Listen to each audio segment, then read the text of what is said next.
A series of lessons in Raja Yoga by Yogi Ramacharaka, 1906.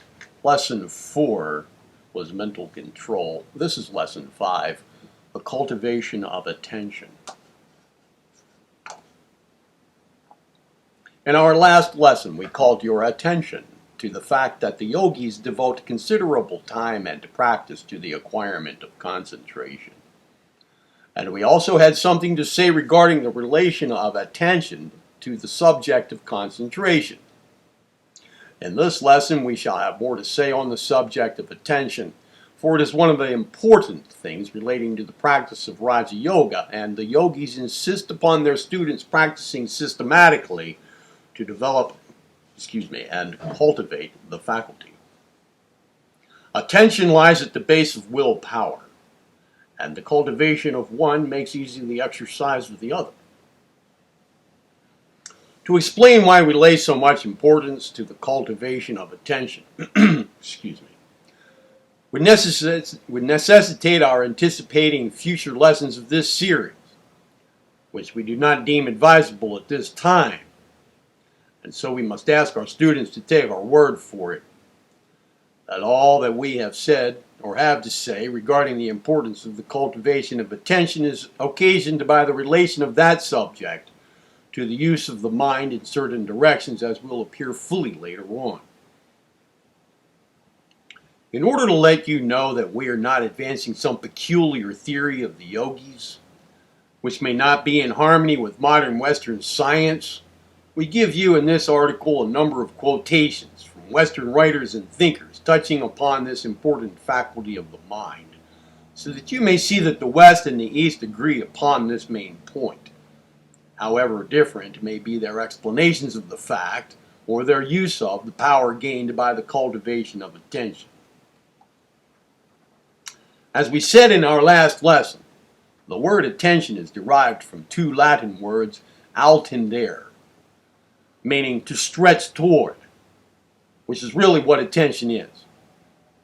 The eye wills that the mind to be focused on some particular object or thing, and the mind obeys and stretches toward that object or thing, focusing its entire energy upon it, observing every detail, dissecting, analyzing, consciously and subconsciously, drawing to itself every bit of information, every possible bit of information regarding it, both from within and from without.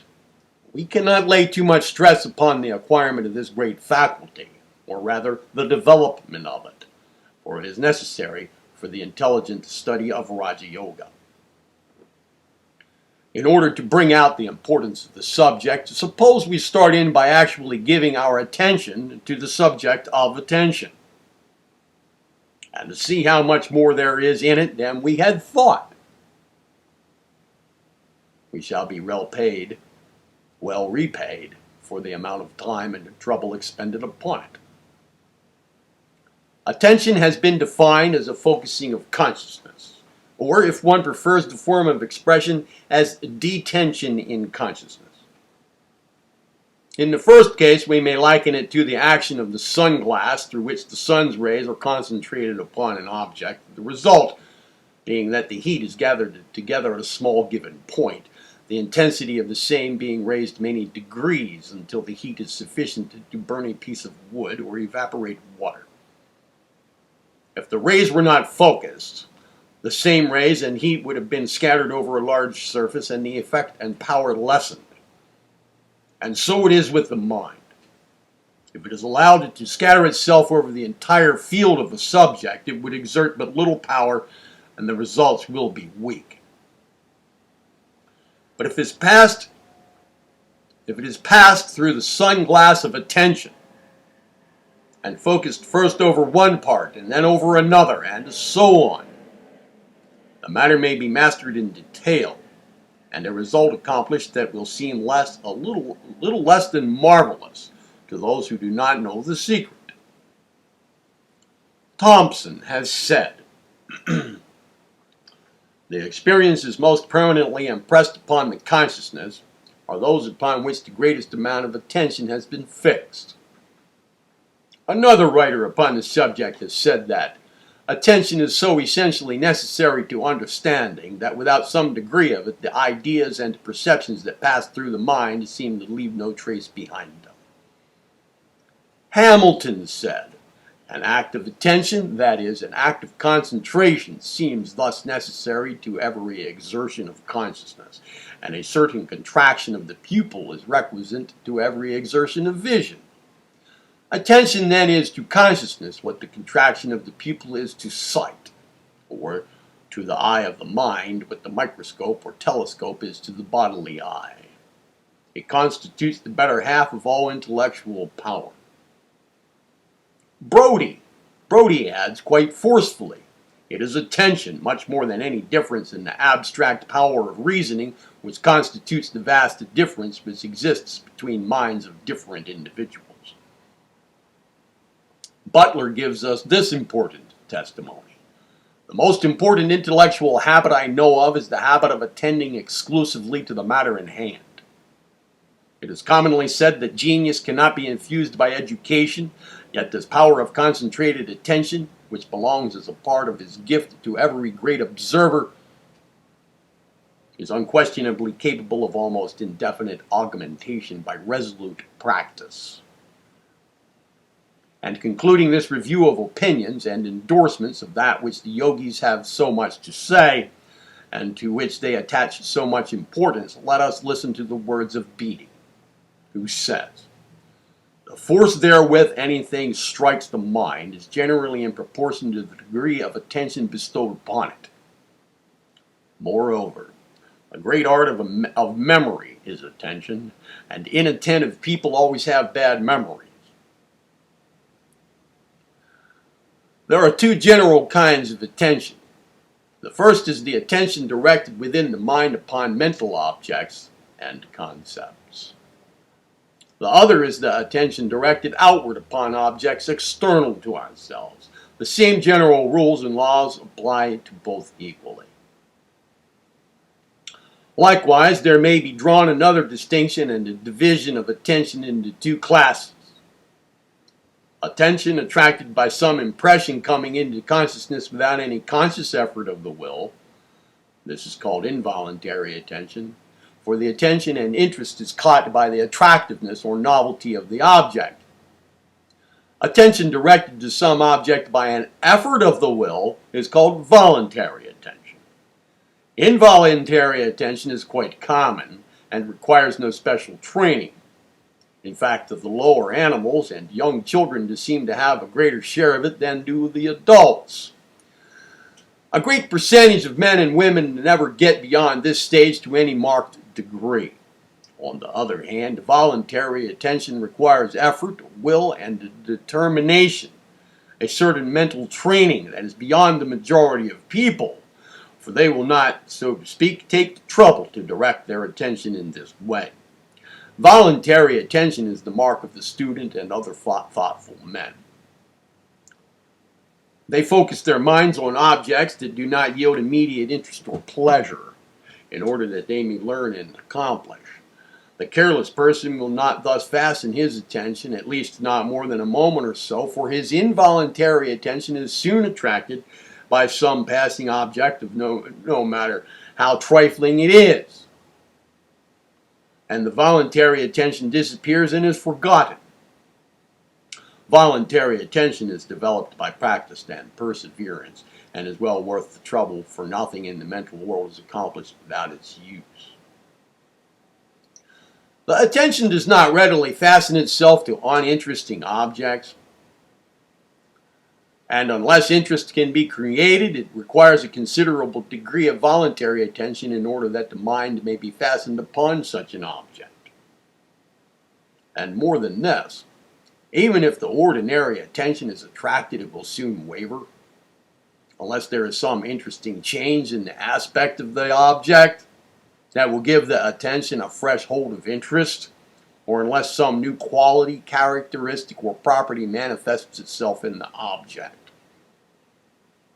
This fact occurs because the mind mechanism has not been trained to bear prolonged voluntary attention, and in fact, the physical brain is not accustomed to the task, although it may be so trained by patient practice.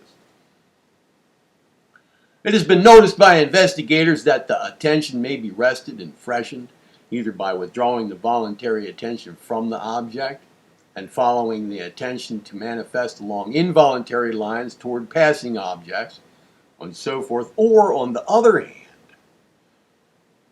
by directing the voluntary attention into a new field of observation towards some new object. Sometimes one plan will seem to give the best results, and again the other will seem preferable.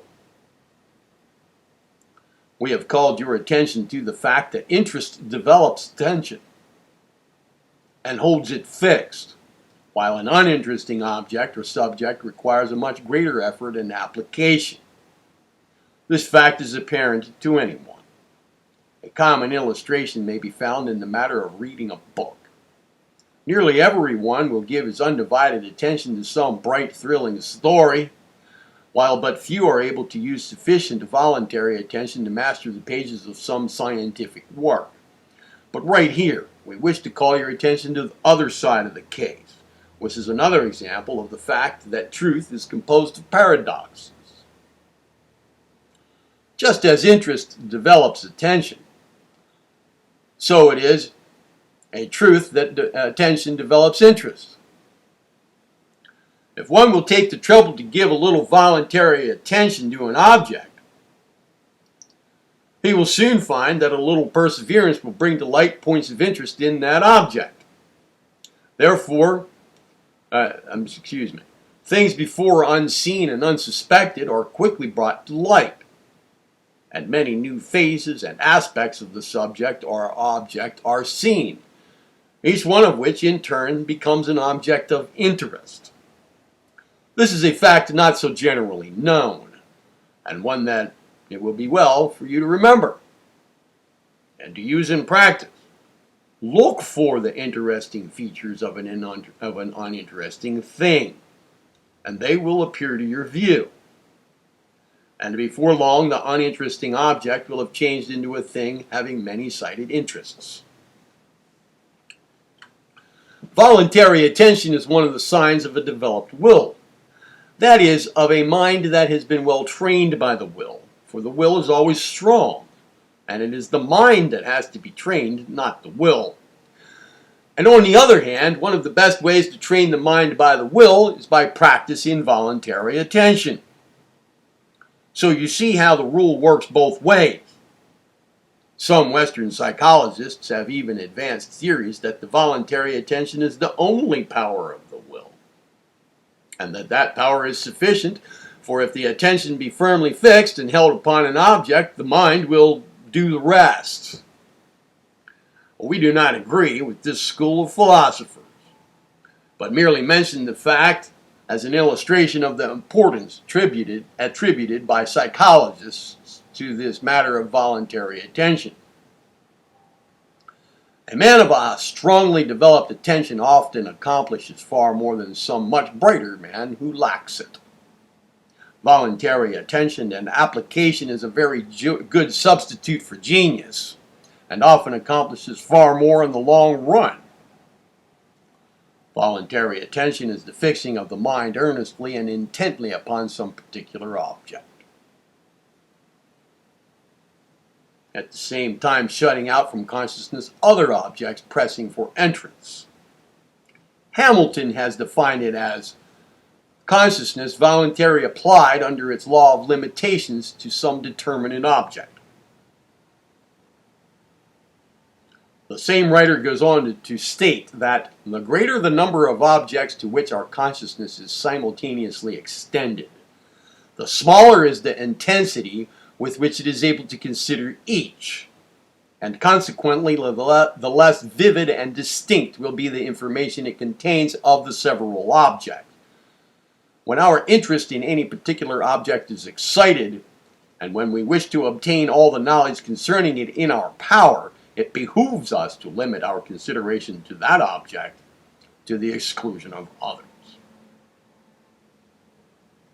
The human mind has the power of attending to only one object at a time, although it is able to pass from one object to another with a marvelous degree of speed. So rapidly, in fact, that some have held that it could grasp several things at once, But the best authorities, Eastern and Western, hold to the single idea theory as being the correct one. On this point, we may quote a few authorities.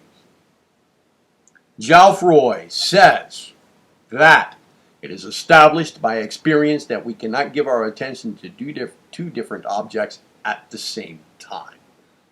And Holland states that two thoughts, however closely related to one another, cannot be presumed to exist at the same time.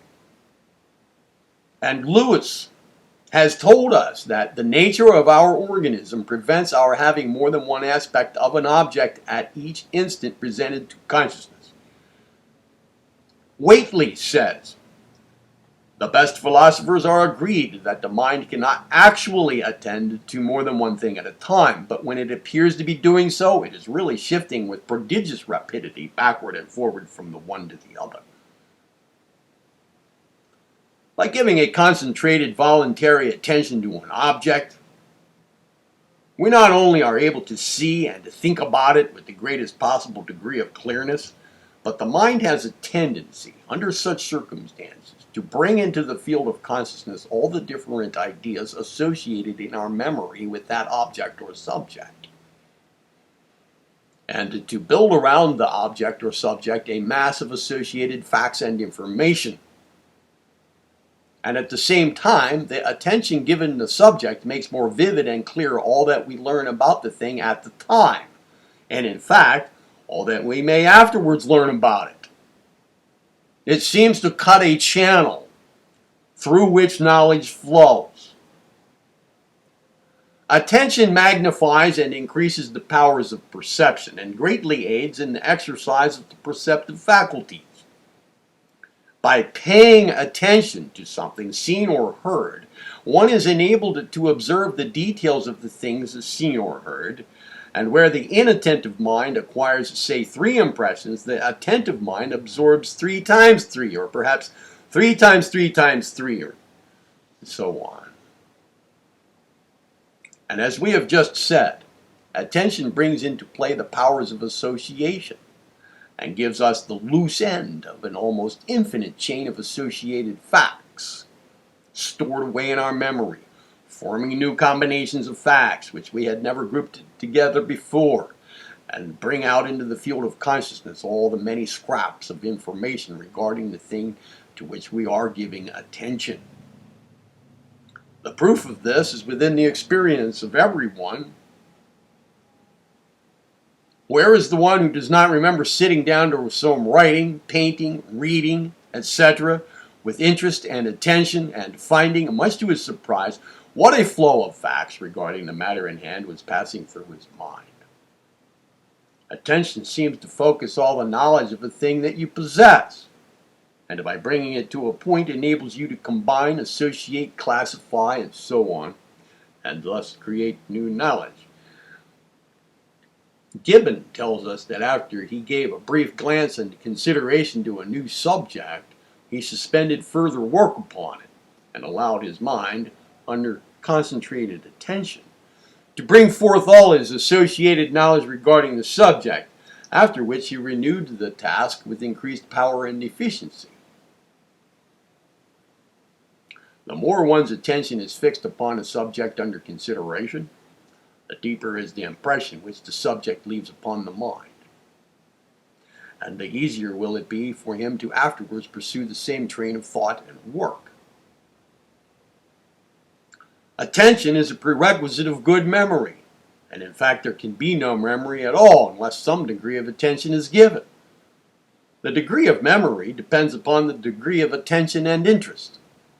And when it is considered that the work of today is made efficient by the memory of things learned yesterday, the day before yesterday, and so on, it is seen that the degree of attention given today regulates the quality of the work of tomorrow. Some authorities have described genius as the result of great powers of attention, or at least that the two seem to run together.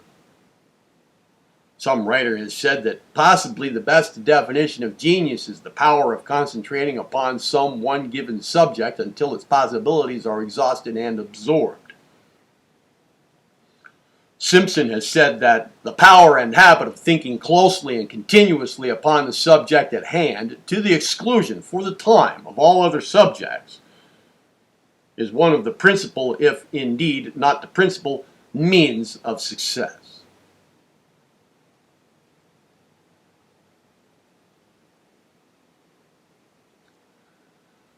Sir Isaac Newton has told us his plan of absorbing information and knowledge. He has stated that he would keep the subject under consideration before him continually, and then would wait until the first dawning of perception gradually brightened into a clear light, little by little. A mental sunrise, in fact. The sage observer Dr. Abercrombie has written that he considered that he knew of no more important rule for rising to eminence in any profession or occupation than the ability to do one thing at a time, avoiding all distracting and diverting objects or subjects, and keeping the leading matter continually before the mind.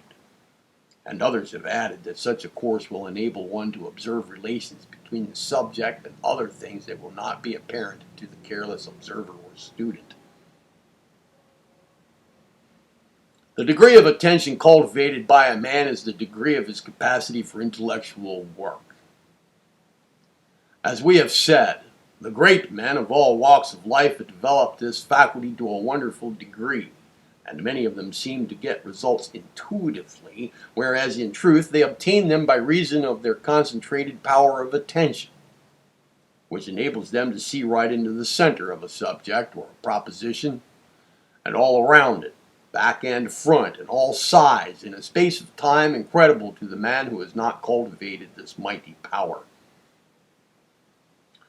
Men who have devoted much attention to some special line of work or research are able to act almost as if they possessed second sight, providing the subject is within their favorite field of endeavor. Attention quickens every one of the faculties.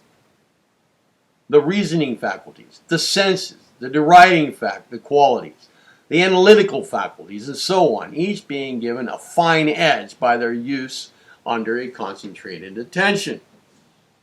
And on the other hand, there is no surer indication of a weak mind than the deficiency in attention.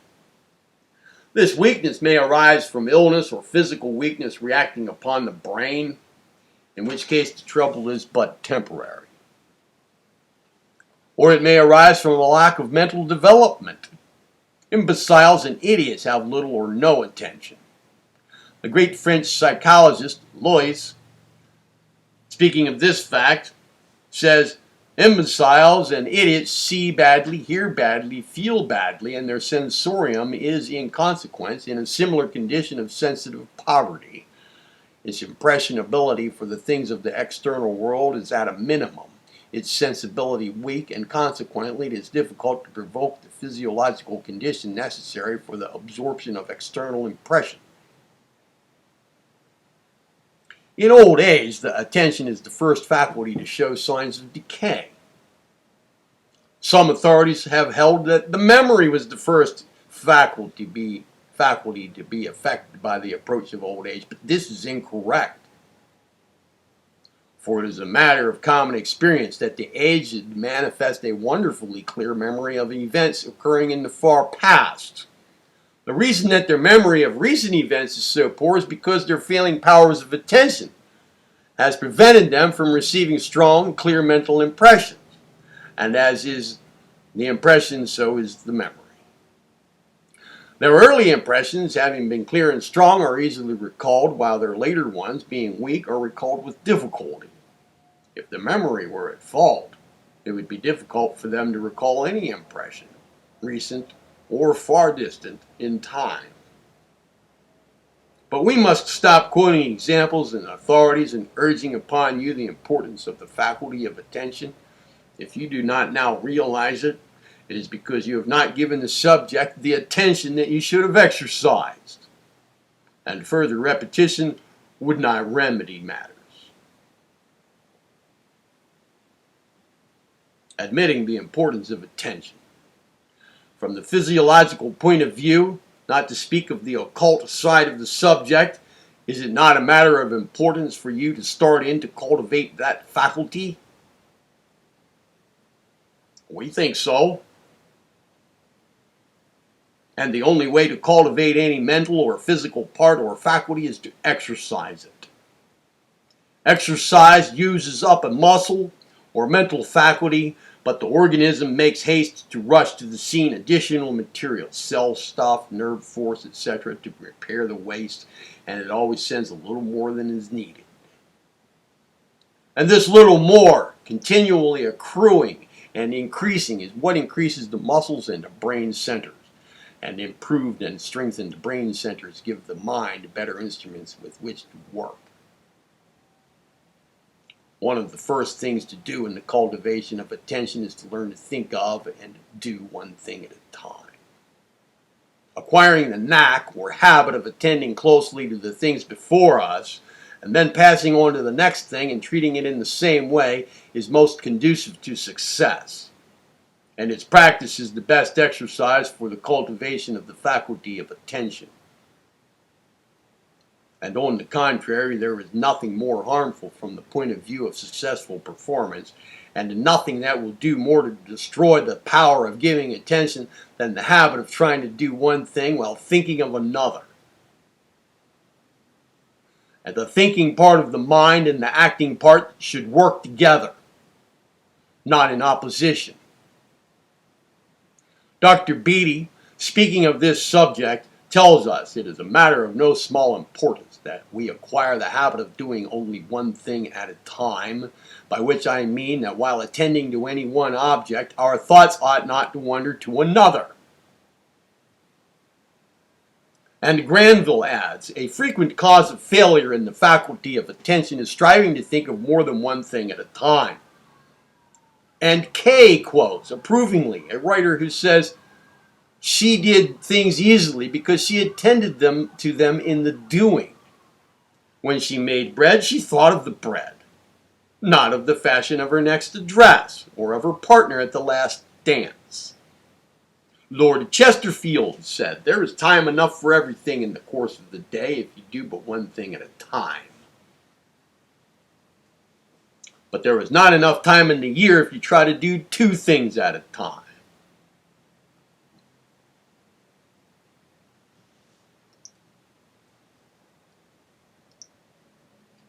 To attain the best results, one should practice concentrating upon the task before him, shutting out, so far as possible, every other idea or thought. One should even forget self, personality, that is, in such cases, self with the small s, as there is nothing more destructive of good thinking than to allow morbid self-consciousness to intrude. One does best when he forgets himself in his work and sinks his personality in the creative work.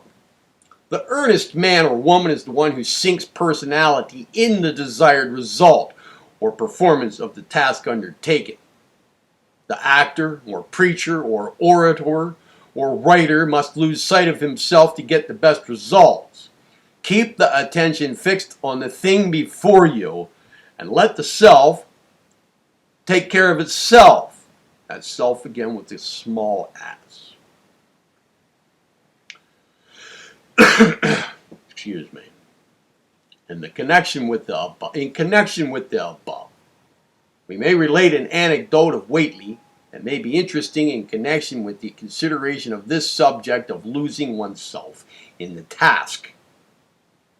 He was asked for a recipe for bashfulness, and replied that the person was bashful simply because he was thinking of himself and the impression that he was making. His recipe was that the young man should think of others, of the pleasure he could give them, and in that way he would forget all about himself. The prescription is said to have effected the cure. The same authority has written, let both the extemporary speaker and the reader of his own compositions study to avoid as far as possible all thoughts of self, with the small s, earnestly fixing the mind on the matter of what is delivered, and they will feel less that embarrassment which arises from the thought of what the opinion the hearers will form of them. The same writer, Whately, seems to have made quite a study of attention and has given us some interesting information on its detail. The following may be read with interest, and if properly understood, may be employed to advantage. He says, "It is a fact, and a very curious one,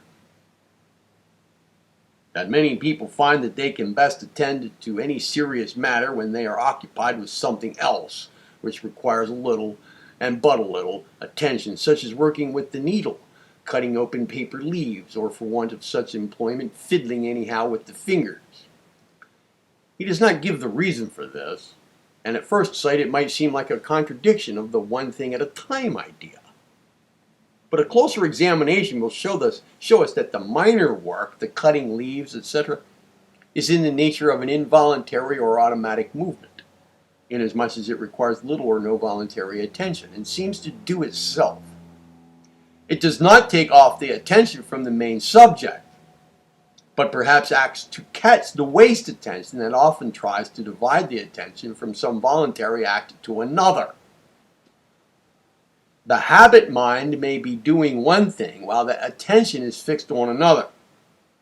For instance, one may be writing with his attention fixed firmly upon the thought he wishes to express, while at the time his hand is doing the writing, apparently with no attention being given it.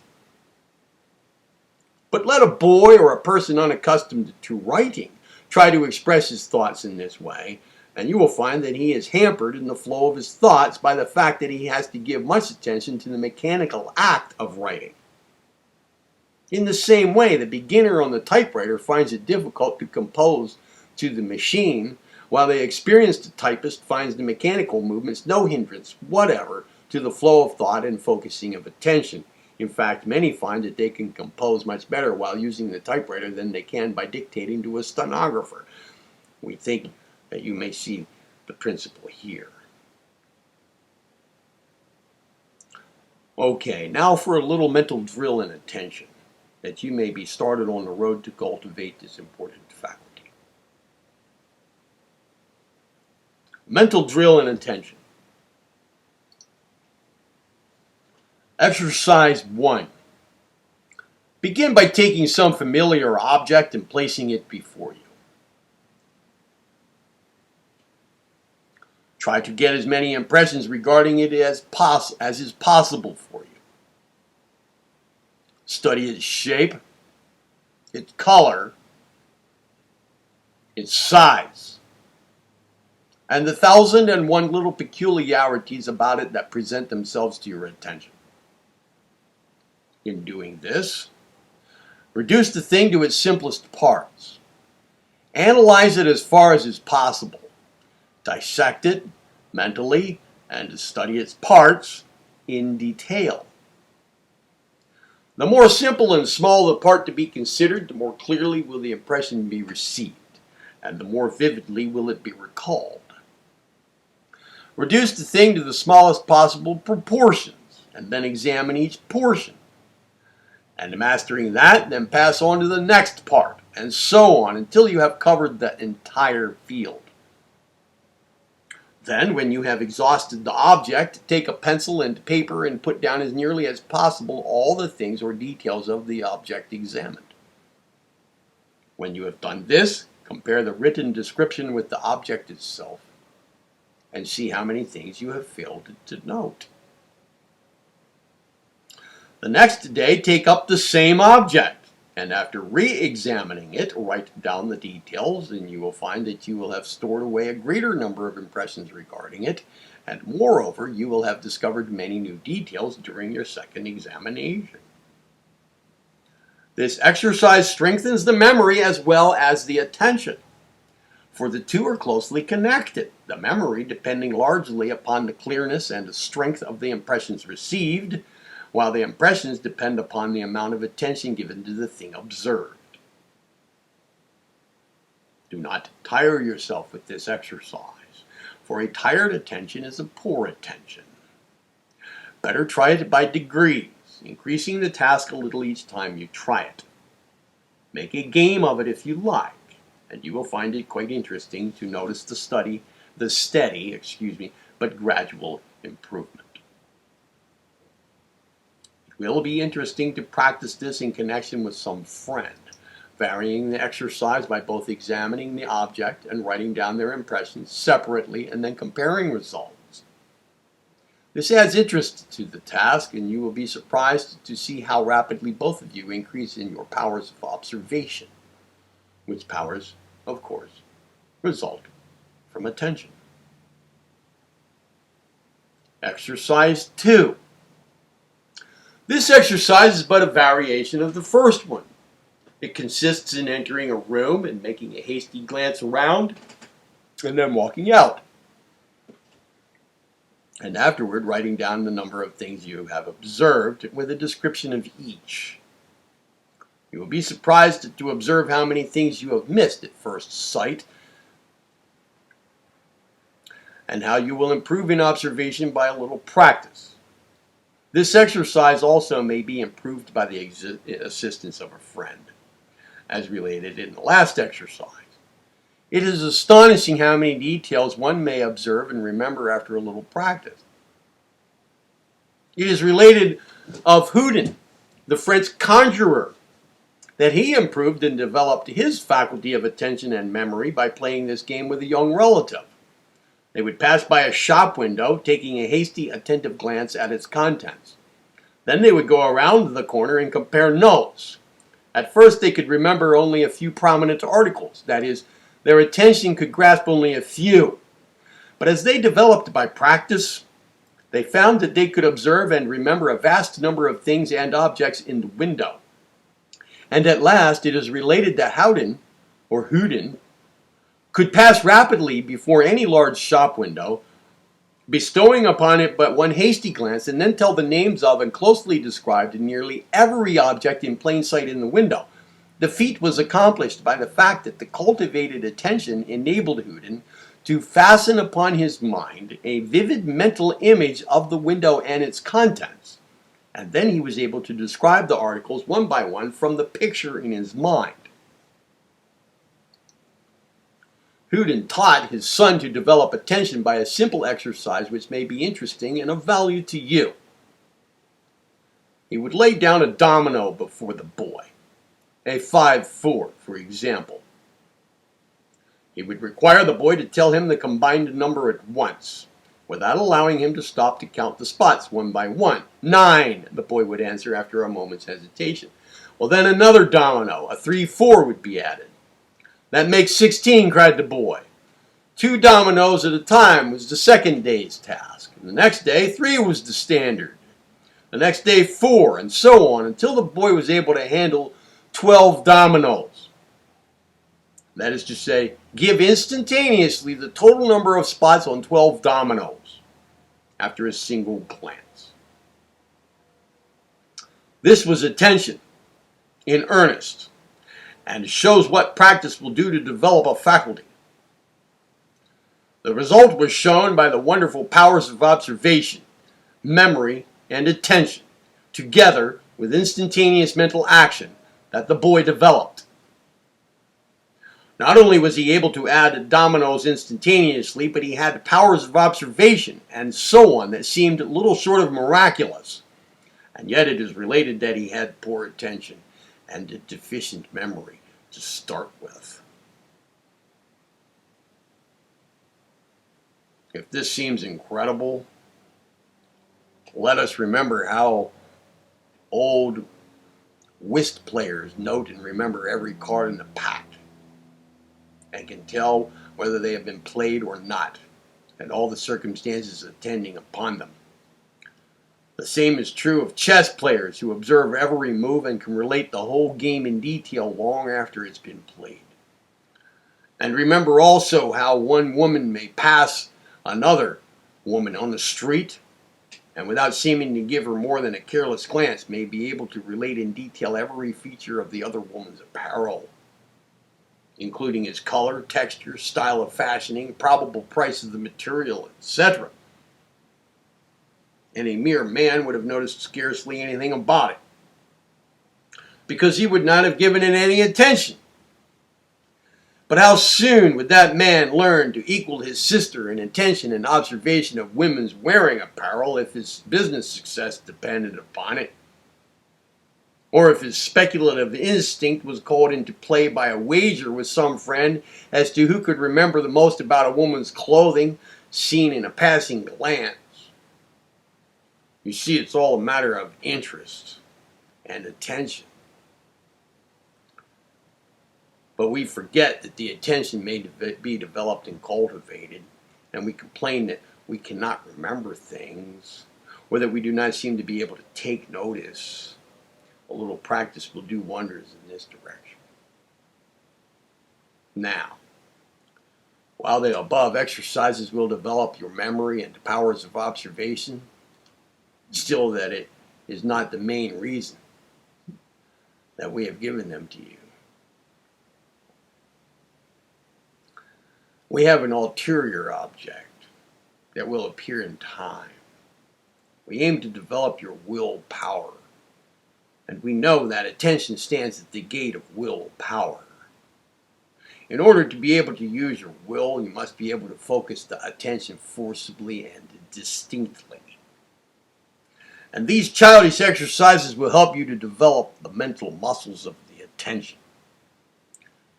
If you could but realize the childish games the young yogi students are required to play in order to develop the mental faculties, you would change your minds about the yogi adepts whom you have been thinking about as mere dreamers, far removed from the practical.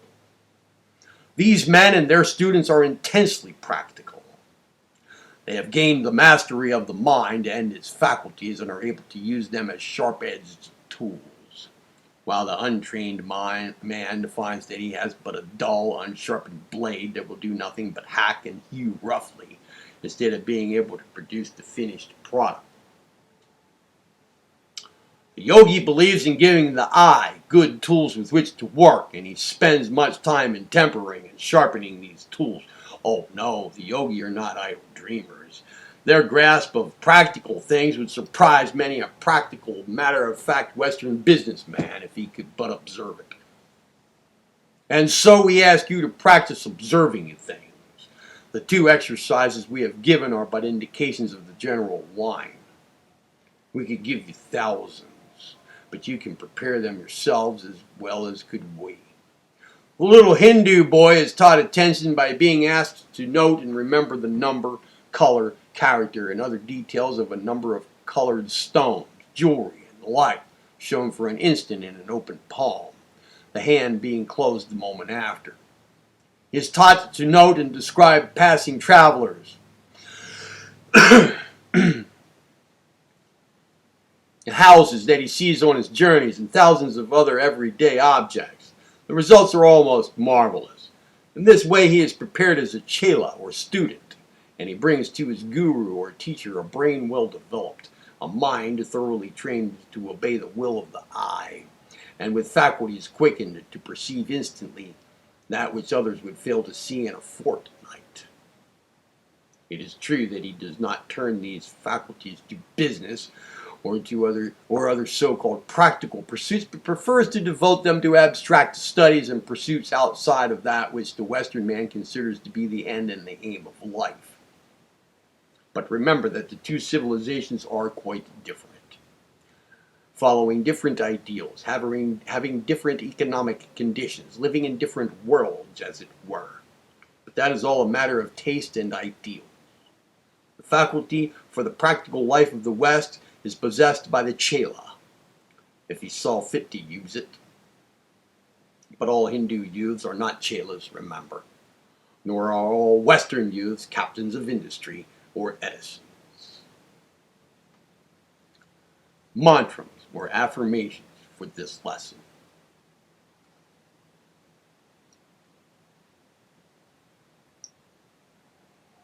I am using my attention to develop my mental faculties,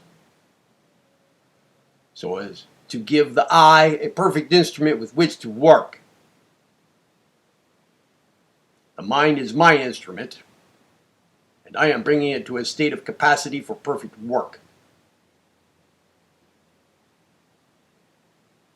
Further mantra or affirmation. There is but one life underlying. This life is manifesting through me. and through every other shape, form, and thing. I am resting on the bosom of the great ocean of life, and it is supporting me and will carry me safely, though the waves rise and fall, though the storms rage and the tempests roar. I am safe on the ocean of life, and rejoice as I feel the sway of its motion.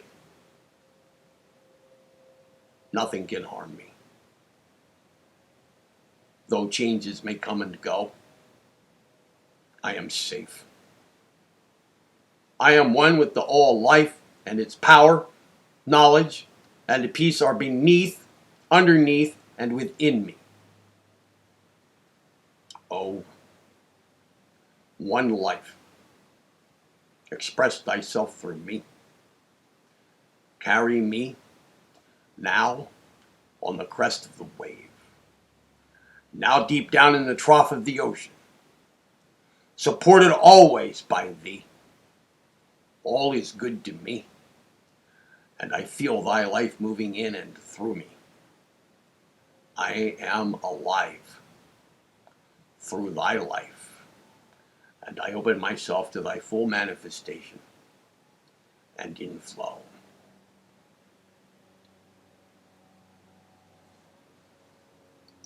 Lesson 6 will be the cultivation of perception.